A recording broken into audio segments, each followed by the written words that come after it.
Welcome to the Veterinary Rehabilitation Podcast, where we aim to help fellow veterinary rehab therapists increase their knowledge and elevate their practice. I'm Megan Kelly. And I'm Anae Lloyd. Together, we bring you the latest insights, research, and information in the field of veterinary rehabilitation. This podcast is brought to you by Onlinepethealth, a leading continuing education membership for veterinary rehabilitation therapists.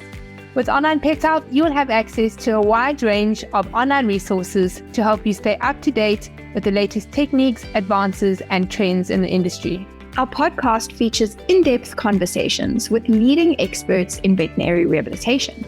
They share their own experiences and knowledge to help you improve your practice. Whether you're a seasoned pro or just starting out in the field, our goal is to provide you with the tools and the insights you need to succeed. So join us as we explore the exciting world of veterinary rehabilitation and help you take your practice to the next level. Good morning and welcome to the Veterinary Rehabilitation Podcast. Today we are revisiting one of my favorite Vet Rehab Summit prelims. I had the opportunity to speak to Tuulia Luomala, and whenever I speak to her, I learn so much. And that is never truer than when we speak about fascia, which is exactly what the topic was of this conversation. If you have not yet watched your Vet Rehab Summit recordings, please take the opportunity to do so. If you're a ticket holder, you still have access to those recordings for another 2 months or so. Take the time, go and revisit them. Tuulia especially is such a wealth of incredible knowledge. You will be inspired. Before we dive into our interview, I want to say a quick thank you to Paw Prosper, our podcast sponsor. Paw Prosper believes that true pet well-being demands a three-pronged approach: prevention, support, and rehabilitation. Their brands are trusted by veterinarians, universities, and rehabilitation facilities alike. So whether you are looking to train, rehabilitate, or help your patients age with grace, brands like Walking Pets, Help 'em Up, Respond Animal Therapeutics, Fit Paws, Muffins Halo, Sleepy Pod, and Canine Carts offer effective, innovative, and proven solutions. Sign up today and receive a special gift for all our Online Pet Health listeners with your next order. You can sign up with the link pawprosper.com/OPH. Over to our interview. Hi guys and welcome. Hi Tuulia, hello. Thank you so much for joining me. Yes, hello. Awesome. Guys, so today we are live with Tuulia Luomala. This is one of our prelims leading up to the Vet Rehab Summit, where we are getting warmed up and excited for the main event. I cannot wait. So Tuulia is one of our lecturers for the summit. She's going to be speaking about, or her subject is fascia at the core, linking neural and muscular symptoms in therapeutic exercise, which I think is just, I actually can't wait. So yeah, I always love your lectures, and anytime we go into fascia, it's always fantastic. So today we are going to get to know Tuulia just a little bit better. We're going to ask a couple fun questions to put her on the spot and see what she's like as a human being. And then we're going to switch and talk about fascia function and the hidden systems that shape movement. Tuulia, are you ready to answer some questions? Yes, I'm very ready. Okay, so first up, what is your favorite rehab tool? My hands. Oh, no, I knew it. Your hands, fantastic. Easy pick. Easy pick. What is your go-to comfort food? That's hard. I also had to think about it. I was like, I don't think I have one. A pack of chips. I don't know. Okay, that's fine. So that would be like, okay, I don't know. What is your favorite exercise, either for animals or yourself? Well, that's also a super interesting question, as I would think nowadays the body awareness and this kind of interoception is really focused what I really like to focus. So in a way, I would say something, not even a specific exercise, it would be more like feeling things when moving. That would be my answer. Okay. So sensing, I like and I even like breathing combined with some movement. So that would be like sensing the motion and sensing how the body feels when moving. That would be my favorite exercise. Okay, I like it. What is your favorite time of the day? Well, it depends, but maybe morning. I like morning Morning. times. Yes, morning is my time. I like that. I'm also a morning person. Mhm. What is your daytime drink of choice? Not alcoholic, preferably. Yes, well, water or Water. pomegranate juice. I would like that one also. Oh, I love pomegranate juice. That's a great choice. I like Yeah, that. yeah, and Okay. it like supports your health. Yes, it's a good one. If you could swap lives with one animal for a day, which animal would it be? Well, I would be like 1 year each day, one new animal. That would be my choice. But if I need to pick really like one, I think I would pick horse because I would really like to feel how they sense, how they see, how they remember, how they learn.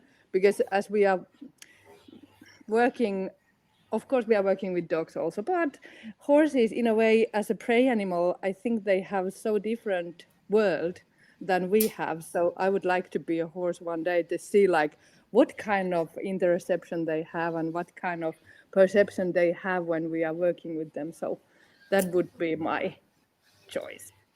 I think that's so interesting because that kind of links back again to your favorite exercise, right? And just what does it feel like? But it also shows how deep your love is for the animals because you could have chosen a wolf, but you chose the one that you have your hands on every day because they just Uh, are everything. I really love that.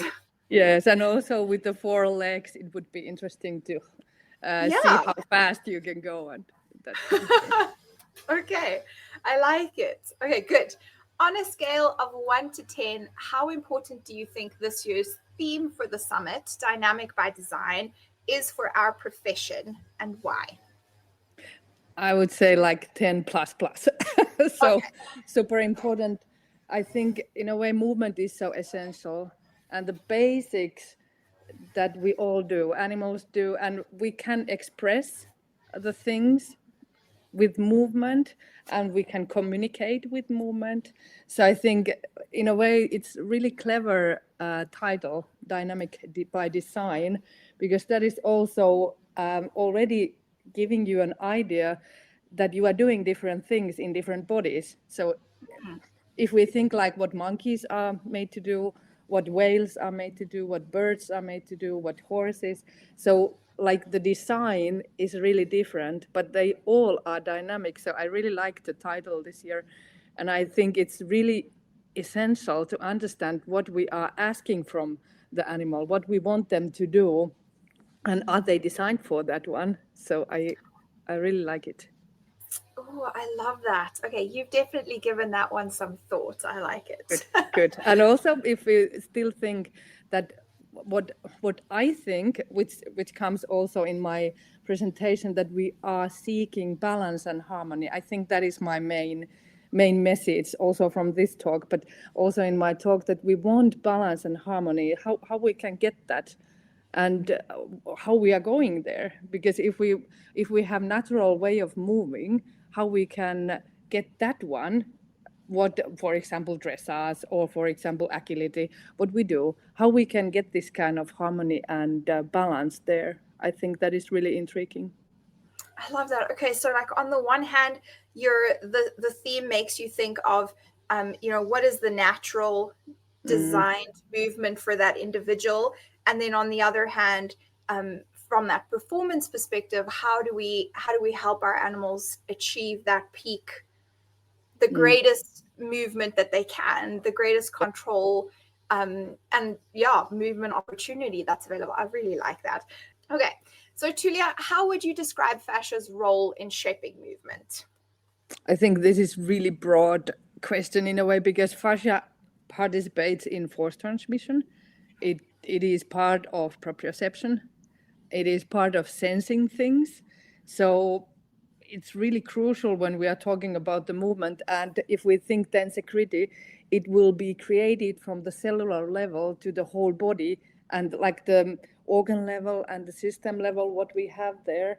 So as a communicating channel and this kind of like whole, the body comes whole when we are talking about the fascia. So I think that is really the thing, that sometimes we are thinking parts of the body or the biomechanics from, for example, from the hip or from the stifle or that kind of areas. But when we are integrating fascia to the topic, I think then we need to think how the whole body is moving and what is happening in this liquid sac where we are in. So what kind of things are there, and how, I think the sensing part is also super interesting. Although the first transmission and the activation is there, but still the relaxation and this kind of flowing motion comes from the unity, what fascia is orchestrating, so to say. It's going to be very hard for me to not go on a tangent with you. There are so many things there. Okay, so the force transmission and the communication, and the integrity and that fluid sac, those are all things I would love to go into more deeply. I am going to actually. Do you think that, so our traditional anatomy viewpoint, like how we're learning as professionals, we always go, individual muscles and structures, and then we understand the biomechanics of those bits put together and how they're going to work. And then when we go into fascia, I almost feel like we're still taking that same mindset to the fascia. Like even if we think about the fascial lines that have been described, we're still creating structure and patterns and balance. Do you think that is a valuable way of looking at the fascia? Like, are the fascial lines, or is it still more fluid than that? Do we still need to go further than that? Yes, we need to go deeper, because it's not about the lines. It is not about the structures forming some kind of like this structure going like this and forming some kind of pathway in this way, because the pathways are everywhere. It's like a forest where you can think that you can go on that way or you can go that way. You might have some path there, but you have been using mostly. So you will get the neural linking, and you are more familiar with that kind of motion patterns you have been using quite a lot. So you have been training that kind of movement and you are familiar with that one. But still, in the body, we have ability to do so many kind of things, coordinate different way, move fast, move slow.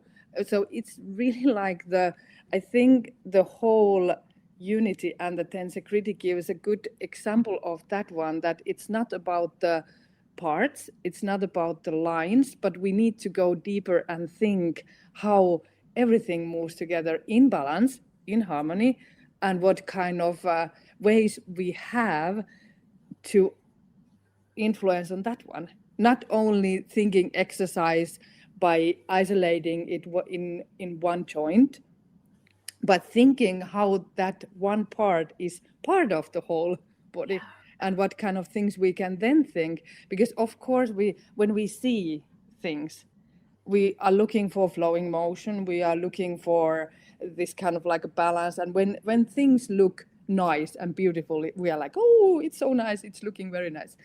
Of course, it's in your eye what you think, which is beautiful, but anyway.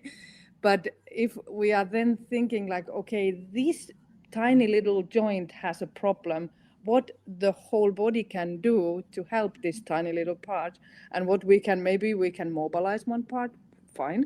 But how about if the whole fascia is getting tension like 3-dimensional way? So then we need to help it to unwind it in a way and come to that point. So I think it's really hard from the basic point of view to think that, okay, we need to understand how the bones are. We need to think like, okay, this muscle is like that. But when we go deeper, we understand that, okay, how it is on the cellular level.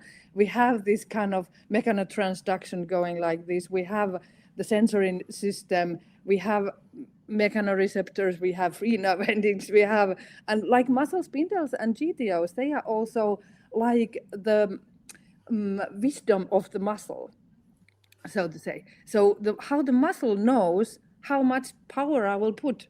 Do I put maximum? Or do I put only a little bit of maximum, like effort on this one? So how to train that one, that we are economical and we are efficient in the movement and we are not losing our self when doing the things. So this I could talk this topic like the whole day, but like in fascial manipulation, I think we are more thinking the three-dimensional way, and we have the areas what we can treat and then release the bigger areas, not only in the surface way, but also thinking a three-dimensional way to the deeper parts of the body or different parts of the body even. You can have like a bright side glenohumeral problem, which can have also issues on the left hip, and this kind of diagonal patterns you could maybe find there. And that's why, like in the beginning, like fingers are the like so precious. So because although you can see something with your eyes, but where is the thing, where is the restriction in the body? That I think the fingers are really good tool to find that kind of things. Some things we can of course think that okay, we do exercises and we do some kind of things with the movement, but sometimes I think when we do the treatment first, it can open the pathway in the way that it is letting the movement to happen. So Yeah. I love it. Okay. Hi, everyone. Joe from England. It's good to have you. Equine Vida from Sweden. She says this is music. It's so good to have you. Welcome. And Angela from Germany. Welcome, guys. It's so good to have you with us. I think it's so interesting because if we shift away from that kind of segmental thinking to this broader thinking, it opens up so many opportunities for us, but it also gives us the space to understand how individuals adapt. Like we have as a body and as an individual, and the same for our patients, this incredible like capability for adaptability within dysfunction, right? So if there is a dysfunction, if there is a disability or a limitation, there is opportunity to change the way structures are interacting so that it can adapt to that space. And the first time that kind of thinking came to the forefront for me was in a neuroplasticity webinar with Amy Hesbach, where she was talking about neuroplasticity. And so I'm really excited for your lecture where you're linking the neural and the muscular systems in therapeutic exercise with fascia at the core, because they are not separate, right? If we're thinking of fascia, we should also be thinking about the nervous system, like you said, and then the force transduction at the other side, and it's all together. So exciting to take a breath. Breathe in and breathe out. Okay, awesome. Good. All right, so what are some simple ways that veterinary rehabilitation practitioners can begin incorporating a fascial thinking or mindset into their rehab plans? Yep, I think also we maybe answered a little bit on this one already, as I think we need to start to think the whole body, like the approach the whole body. And if we think from the rehabilitation point of view, if we have a trauma or injury, fascia will be part of that one. Because if we think tendon injuries, we think sprains or strains or ruptures or fractures, fascia will be part of that one. So it is very essential to think also the time frames, that when we are building the body, who is doing what, and in what kind of time frame we are helping the body and how. So we can support with our hands with very soft techniques in the beginning, and gentle movement also. I think that is totally underestimated. Gentle body and this kind of maybe guiding with your gentle touch also, the gentle movement. So in the beginning, when we have a big problems and a lot of pain, then we know that C-tactile fibers are activated through the touch, and we can get the oxytocin in the body by doing the light touch. So why don't we use that one to do the light touch while moving? Because then we can enhance the safety, the security in the movement, and then also get the good vibes, so to say, going on, because we get endorphins in the body in that way. So quite often I think we are more in that kind of vicious cycle that we are pushing the body. We are making pressure with our eyes, with our body. You should be doing this. We are maybe like pushing the body, like, now you should be doing this, but the body is telling you, I can't do this, but still you are like, yes, you can do this. But why don't we do it in the way that we help the body to understand that, okay, this one is safe, and when you are safe, you can get to your parasympathetic nervous system, like the vagus. We know the vagal tone is so important and a good vagal tone in that one, that we can heal the body. And if we think the fibroblast, myofibroblast, glycosaminoglycans, hyaluronan, they are part of the healing process. So if we want to get the rehabilitation going on, why don't we support the healing parts of the body? And when we know that when we are healing, we need the parasympathetic activation, because if we are in the sympathetic state, the body is not healing. So that I would say that would be our main goal in the beginning, for sure, to get that kind of state that where the healing is possible. So really what stands out to me in what you just said is creating that safe space, and then creating the safety and movement. So without and what I'm thinking of, correct me if I'm wrong, is that movement should feel pain-free and safe when we're introducing it to our patients, instead of pushing those limits and the boundaries of what the body could do, and then the patient isn't feeling safe. And that very much makes me think of, like, are we responding to the behavioral cues? Because it's the first signs of, oh, I'm not sure, or I don't like this, that we should be responding to if we want to create that safe feeling. Yes. Indeed. And this comes to the thing that I was telling in the beginning, that I'm so interested about the interoception. And that would be the place that I really want to be a horse one day, because it, like, how sensitive they are. Because quite often you think that I was just maybe standing a little bit different. Well, dogs are too, but still I was maybe looking a little bit different. I was maybe thinking something, my intention was different, and the whole body was changing already with that one.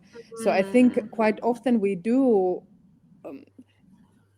sometimes it can be a good solution to do direct techniques and, like, okay, now it's here and we are doing this, and you are creating the safety by being secure yourself, and then you are like, okay, let's go and do this one.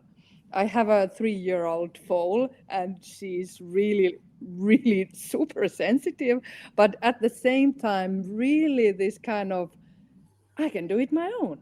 And I have had so many interesting situations with her, because it's like she's coming quite close to me, like, okay, I'm going to come to your space, like, no, you are not coming to my space.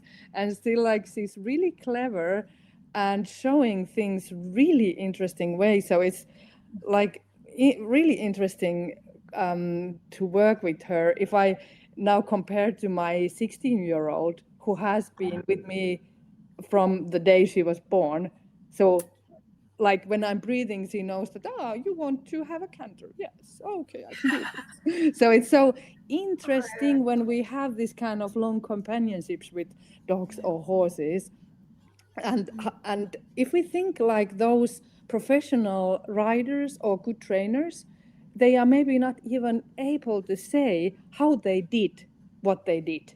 And still somebody is looking like, oh, you are riding so beautiful. What did you do that it is moving like that? And then they are like, I did half hot. And it's like, I don't know. But it's like the communication. So I think, when the interoception comes one, when you as a person can connect with the animal and you are like working together, then those subtle cues are important. But when you are quite far from that animal, then maybe you don't even get the subtle cues at all. Maybe you can see the pain signals, but you are like, yeah, you just go. It's something that maybe you are a little bit tensed, but you just go. It's maybe normal to you. Yeah. So I think it's like, again, thinking that if I see some dog or horse only once, it can be really, really hard to estimate what is the tolerance, how much I can like put the pressure, or should I not put the pressure? Should I be really sensitive, or how should I come to this body and encounter this person? It can be also with humans, of course, but I think with animals, they are so good to read with the signals and signs. So Yeah, interesting. I think that's very good, is really highlighting that having a long-standing relationship versus you see the patient for half an hour or an hour for the first time. How do you create that rapport? I think that's super, good to consider. I like it. So I just want to say hi to Meg, has joined us, and Angela says that treating fascia is opening movement. I love that. And I know the principle of safe feeling from neuroathletics. So I really like that. I think Feldenkrais has this method. Part of his method is to move within that safe space. And then if your body doesn't like come against its limits, then the limits start to expand. Instead of continuously pushing against a limitation, then the body learns, this is my limitation, this is where the pain is, and avoids it more and more. And I thought that was such a shift for me to think, well, why am I not spending more time away from the boundaries? And that creates safety and allows the boundaries to expand rather than pushing against the boundaries all the time. And then the brain says, wait, no, that's not nice. And then creates, bigger limitations or brings the boundary closer because it's protecting itself. So I think that's very good. Yeah, and I think allowing the movement to happen. I think not pushing the movement to happen. Maybe that would be also one message to go on this one, that you are allowing things to happen in your body and not really like forcing it to happen. Okay, I like that. So Tuulia, where do you see the fascia research influencing the future of specifically movement therapy? I'm very sure that it will influence on that one. I think the focus has been more on the what is fascia, what it is on the microscopic level, what it is on the macro level. But I hope that in the future it will go more towards the movement also, and how the emotions are affecting the movement, how the nervous system is affecting the movement. So in this way, I think it is not easy to study body awareness, not even in humans, but and not in animals, of course. But I would like to see that one coming also. I hope to get that one published. Let's hope next year. But we did it already with Kiki Häusler, the movement analysis with the zebras, and we did the dogs. We did movement analyze before my treatment and after my treatment. We were looking center of pressure. We were looking how the paw was on the zebras, so we can see enormous change of the movement pattern after the treatment. So I think that is also, I hope to get that one published really, really soon, because I think that is also giving us how, like in dogs, how important the paw is and what kind of movement we can get from there and what kind of proprioceptive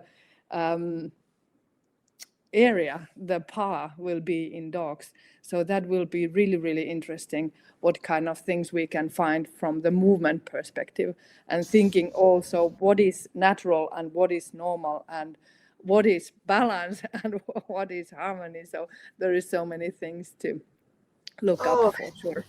Oh, I love that. I think I'm really looking forward to that research coming out. Please let us know so I can give it a read. Yes. A lot of things on the board, so to say, but things are in motion. Let's say it that way. Yes. I love it. All right, Tuulia, thank you so much. Thank you so much. Bye. Bye. If you enjoyed this podcast, please hit the subscribe button so you get notified every time I load a new podcast. I'm here every week talking to vet rehab therapists from all over the world about all things vet rehab.